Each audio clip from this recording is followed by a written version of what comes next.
Hey, what's going on, everyone?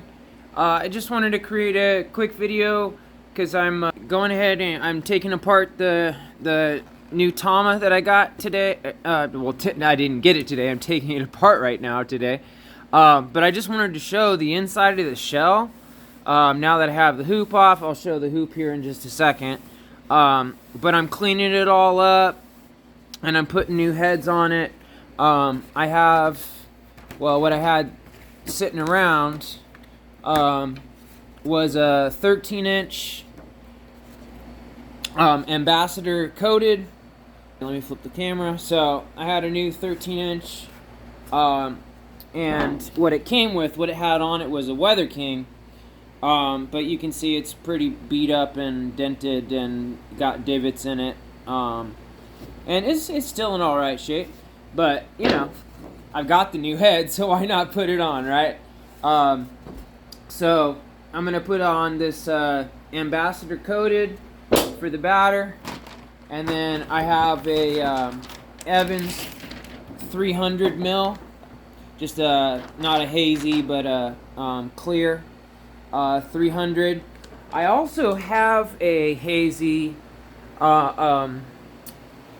Remo hazy 300, but I'm saving this to put on my 13-inch brass, because I still have the stock. It came with a hazy 300 for that pork pie snare. The brass that I have up here, this brass snare, that's what I'm talking about.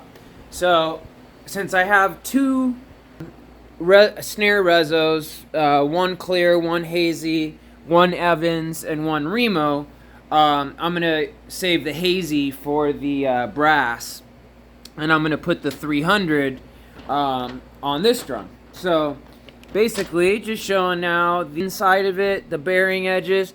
These bearing edges, I can't believe for it being like 15 years old, that it's got this type of bearing. I mean, it's amazing. Like, I'm trying to get a good angle and closer of if it will focus and help me. But there's no pitting. The bearing edges are really, really nice and well made. I feel just a couple little divots, just like one right here that's really small. I can kind of sand that out too.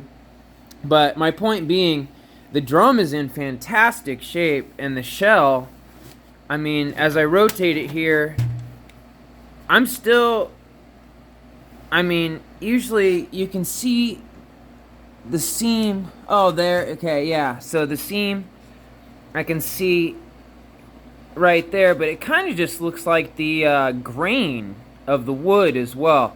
So I don't know, like you know, I'm not a huge Tama player. Yeah, I do like some of their snares, but as far as, you know, their higher end kits that all have die cast hoops, I'm not a big fan of die cast hoops on my toms. So I'm just you know what my personal preferences are. But for snare, I love having certain snares that have die casts, and I like doing combos where I put a die cast on the batter but keep a flanged on the bottom for the reso. So anyway, I'm just going through, and I'm gonna change this out. You can see how they rotate it. See how the snare bed marks have been rotated and shifted to the side. So that's why I'm replacing this one as well. But I'll show you one of the hoops here. So took the hoop off, and it does have some oxidization in it, you know, which is to be expected with a 15 to 20-year-old drum. But that, I'll make quick work of that. A lot of it is just kind of dusted and just hasn't been cleaned in a long time. So it's the StarCast hoops, and great hoops, and it's nice and true and round, so it doesn't rock. It doesn't rock at all. So it's still in true perfect round, which is great. I was worried about that because you never know. It's like once you take it off the drum, that's usually where you find issues, right? But this is actually in great condition and still really nice and beefy and strong and in perfect round. So that's really, really great. I'm stoked about that. Which also leads me to believe that this bottom one's going to be the same. I can already tell just by trying to rock the drum on the bottom. It's just sitting solid. Like no matter where I push, it's not raising or lowering on any spot. So it has the pure tones. I'm going to keep and use these snares. These are great snares. I like going for 30 strand a lot of the time, but it's also good to just have some 20 strand snappy snares as well. So I'm going to go ahead and keep these on the drum, but just clean up the drum. I'm going to, and for people who don't know, this stuff is actually a really good cleaner because it's non-toxic. It doesn't have ammonia in it, but it cleans really, really well. And do not use it on wood. Do not use it on wood. But if you have a surface, and see now you can kind of really see the brushed work in this angle. So it's not just like, a standard wrap that's just like a flat black wrap. It's got this kind of cool brushed lined look around it. And I love the lug design too. The tension rod receivers and everything. I mean, it's really cool. And I was also quite surprised because the rods are actually very long. They're quite long. I thought they'd be a little shorter just because it looks like the distance, between where this comes in with the lug, that's quite a long tension rod. But once you put it in or take it out, then you can see that it's actually quite long.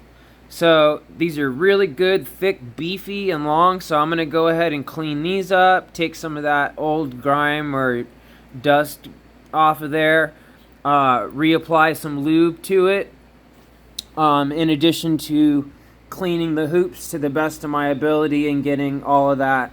And this is just kind of dust and grime, all the white stuff sitting in here. So I can actually kind of scratch it and rub it off with my finger. So once I apply some cleaner to it and give it a good scrub, it should work really well. So they're good, beefy. These probably weigh about, I don't know, a pound each. So they're good, strong hoops. And this shell is it's very well made. Very, very well made. My Tama SLP, I'd say is, that's their Sound Lab project, where they kind of put a little more attention to detail, a little bit. They use different wood. North American maple is what's in that one, and it has re-rings where this is birch. But for a birch shell, I mean, this shell is immaculate. So thank you to the owner who had this before they sold it or traded it in for whatever they got, because they took really good care of it. And I'm just using it as like a secondary or tertiary snare, but after playing on it, boy, does it have a great timbre to it. And I think it's going to make a great, not only a rock, I mean, I think that's where it's going to be best suited is in the rock context. But it depending on how I tune it, it's going to sound great in a variety of contexts. So anyway, that's what I'm working on right now. My brother Russell, my mentor, one of my best friends, man I love dearly, who's taught me everything I know. He has glaucoma and just had eye surgery, so I'm covering for him for all his lessons this week too. So I have to go in earlier today and cover for him while he recovers from his surgery. He had a pretty major one where they actually go into the eye and they cut out a flap of your eye to release the pressure, and then they put some type of device in there. I'm not sure exactly what it is, but it's a pretty major one where he has to like wear an eye patch for a couple weeks. And like I said in past videos, actually played in Deep Purple for a while with Tommy Bolin, and so he's the band leader for the Bolin Fest every single year back in Iowa. That's where he's from, and that's where Bolin is from. It's Sioux City. They're both from Sioux City, Iowa. So he's going back to Sioux City here in like 2.5 weeks. So he has to fly, and you know the pressure differential. That it's all the pressure in the eye, you know, that causes the issue with glaucoma. So he's and so I'm not trying to like call him out or share information. I'm just saying that you know, with everything he's taught me and all that, I'm going in and covering for him today. So I'm trying to get this drum done and just let him able to recover as long as he needs, and just cover for him and work for him so he doesn't have to worry, you know, and just letting him keep the paycheck. So I'm just working for him, but letting him keep the money so he doesn't have to worry about, I can't miss 2 weeks because I can't miss 2 weeks worth of paycheck. So I just said, don't worry about that, man. I'll just work for you and you keep the money. So then that way, you know, he has enough recovery time before he has to get on the flight and go to Sioux City and do the Bolin Fest for this summer. So anyway, just saying, you know, wanted to, if people can give him well wishes and thoughts and prayers on his recovery. I talked to him this morning. He had it done yesterday. He said he you know, was pretty out of it from the anesthesia and all that, but he's recovering well, and I love that man dearly. So I'm trying to do the best I can to cover for him, but also I want to get this drum done before I have to go in. And this drum's going to be an awesome drum. Because not only was it made well, but the owner before me, and it looks like it's just had one owner, and the one owner who had it, boy, did he take good care of it.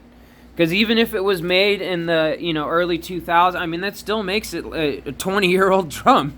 So, you know, yeah, it's not a classic or a vintage 60s, 70s. Like some guy wanted to get into an argument with me about, that's not a special drum, that's just an intermediate drum. I should know, I own 2 full kits of that. I was like, well, dude, I never said it was special.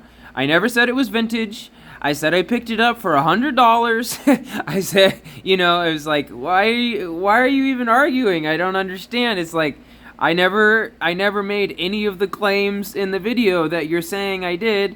I said that I just picked it up because it didn't have a birch. It was cheap, and it was in good condition for being a used drum. And then furthermore, I said, well, then why did you buy 2 of them of the same kit and full kits if you didn't think they were all that special and they're just an intermediate drum? And they are an intermediate drum.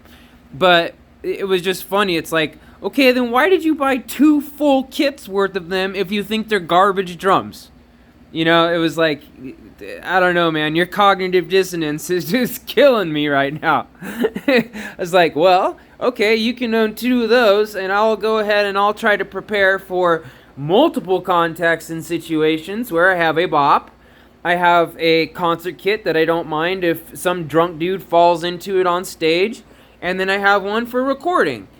Instead of owning 2 of the exact same kit, you know, anyway. So I'm not going to keep blabbing on about that, but some people are just funny, man. And then he went on to my next video after that and put a thumbs down on it just because I deleted the previous video because all it was him just like leaving constant negative comments, even though I never even stated this drum was vintage or special or anything like that. I specifically said, you know, yeah, I got it for cheap. It's in good condition for being used. I said it was used, and And I already gave the serial number and that it was a Superstar. So, I don't know. But anyway, people are funny. It takes all kinds. But I'm stoked on having it, and if you know how to use it, and you know how to, approach it in a way where you can use it in different contexts, it's a great drum. It's a fantastic drum. So whether it's a beginner, intermediate, or pro drum, I don't care. As long as it sounds good, as long as the shell is good, and as long as I know how to use it, and I can tune it in different contexts and use it for different contexts, that's all that matters to me. So I'm going to go ahead and tune this up, swap the heads out, clean the hoops up, clean the lugs, lube them up a little bit, and we're good to go. So I'll create another video here. I have a little bit more time before I have to go into the academy. So hopefully I can get this done in a quick amount of time, and then show you what it sounds like with the new heads on it and after I've cleaned it up some. But yeah, look at this shell. I mean, the shell is just like no cracks, no nothing. And the bearing edge is like perfect. It's crazy. And look, it just spins like a hula hoop, There's no matter where I press, it's not rocking. Same thing with the hoop. The hoop is nice and soft. And I know I'm pushing on carpet, but I've already tested on on level surface on granite. And it's all good. And these tension rod, I mean, wow. They're great. They're thick, they're beefy, and once I just clean up the threads a little bit and lube them up a little bit, they're going to be fantastic. And it's easy to tune. So, let's see how it goes, guys. All right, guys. Love you. Have a great day. Sorry, I didn't mean to start going on a rant about this other guy. It was just like he wanted to minimize, and basically call this drum trash, even though then his very next comment was, well, I should know I own 2 full kits of these.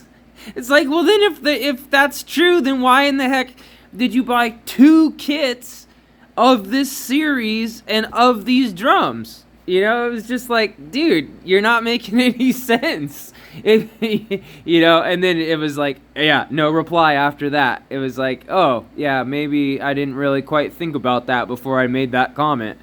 But anyway, let's get back to work, and have a great day, everyone. Love you. Happy drumming.